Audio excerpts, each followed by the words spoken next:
going on, everybody? Welcome in the Vikings Now by Chat Sports. My name is Patrick Siepman, and coming up on today's show, we got a bombshell report coming in from Mike Florio and Charlie Walters that is suggesting that the Vikings tried to trade Justin Jefferson during the 2024 NFL Draft. I'll be giving you guys my thoughts on that and more, so just stay tuned. And then also, Wes Phillips talked about changing J.J. McCarthy's mechanics, as he is normally a horizontal quarterback in the shotgun. They want him to change it to having one right foot back, but we'll dive into that here in a second. But first off, we need to get the good mojo going here. If you guys want the Minnesota Vikings to extend Justin Jefferson and you don't want anything to go wrong, I'm just asking you to do one thing, and just drop a like on today's video. Get the good vibes going that way if you want the Vikes to extend 18.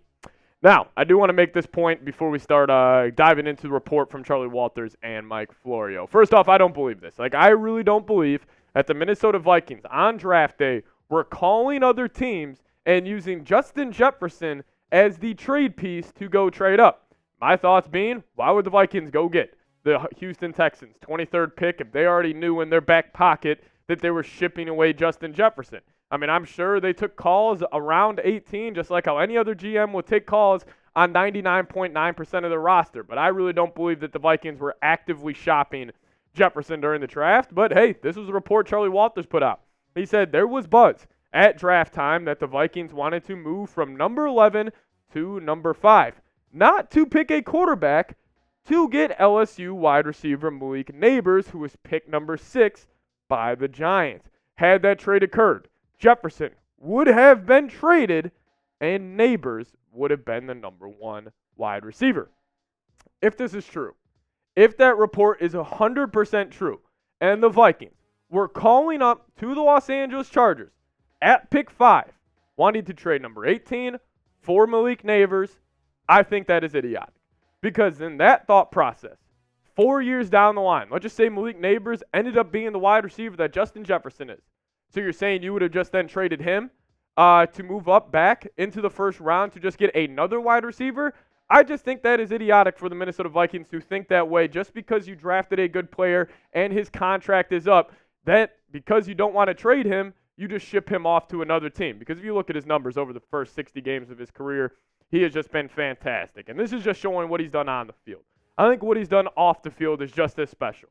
Never any locker room drama. Never have caused any issues for the Minnesota Vikings. Just been a model citizen and just a great mentor for younger players coming into this team. But he went over 5,800 yards, has the highest yards per game in NFL history with 98.3 yards. And he's also, as we know, a huge down-the-field threat with averaging 15 yards per catch. But Mike Florio also dropped this report saying, I trust my source. At number 5, the Chargers, when they took Joe Alt, they passed on an opportunity to trade out of that spot.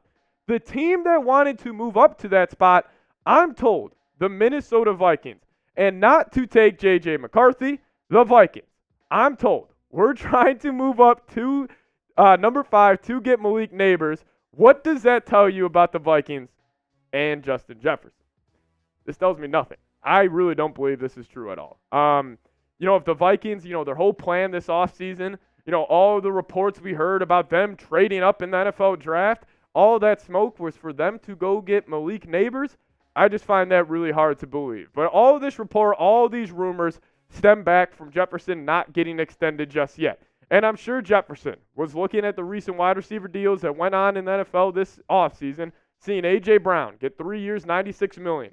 Seeing a very own receiver in his division, Amon-Ra St. Brown, getting 4 years for $120. I'm sure he saw both these deals, and he said, this is where my contract extension starts, at least $32 million per year, because that's what now the current highest paid wide receiver in the NFL, A.J. Brown, got. But the question is with Jefferson, does he want to become the highest paid non-quarterback in the league, or does he want to become the highest paid wide receiver in the league?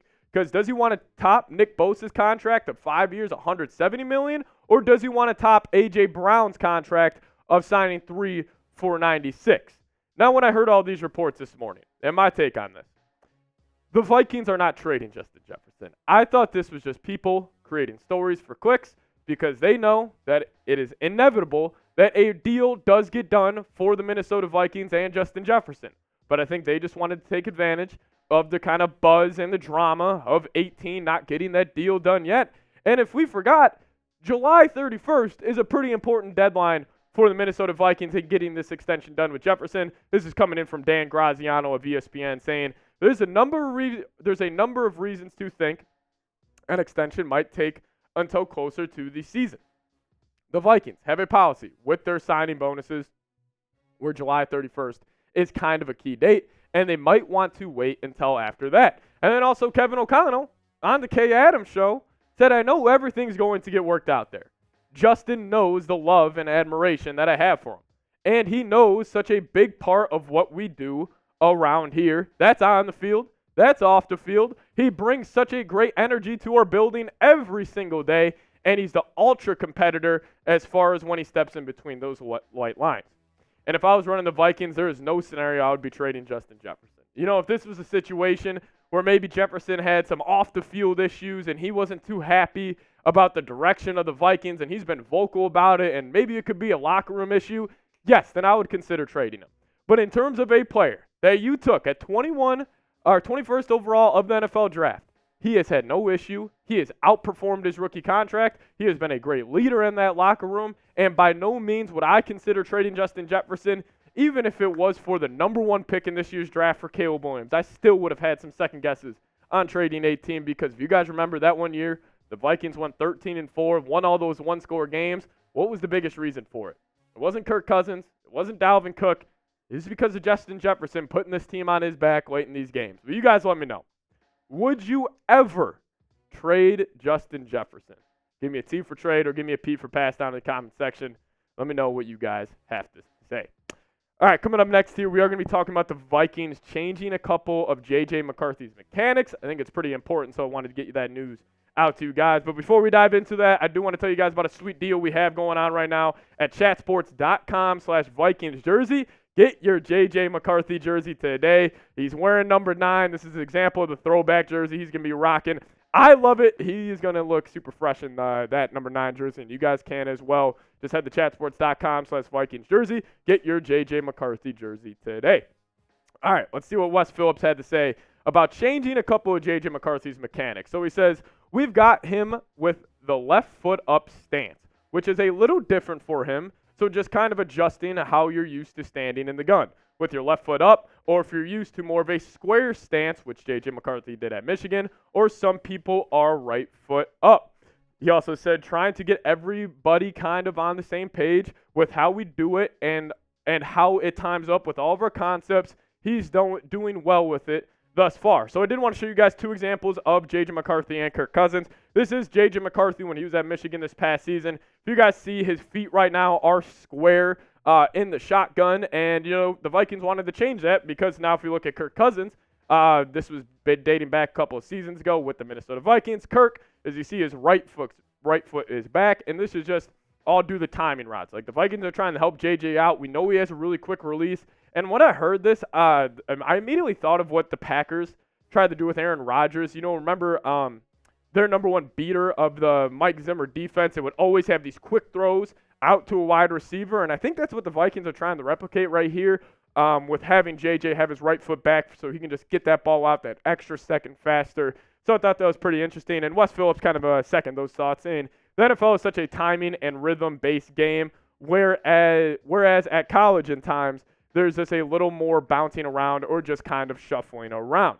Sometimes quarterbacks aren't really given drops. It's a little bit on them to feel it out. And how many steps do I take to get this ball out on time? Just defining those things, I think, helps these guys operate in the system. It takes a little bit of time on the front end to learn and adjust. And, you know, this tells me, and I've been pretty spot on with this so far, is that I don't think the Vikings are going to rush J.J.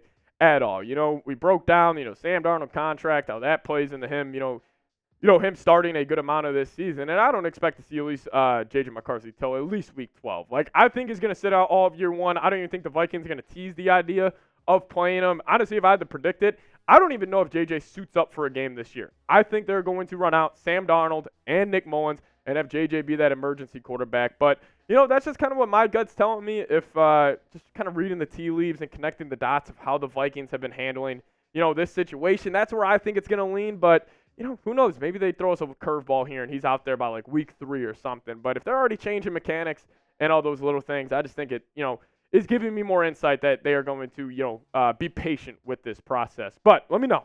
What is your confidence level in J.J. McCarthy? Be honest with me. Scale it 1 through 10 down in the comments section. And if I'm being honest with you guys, it's a 10.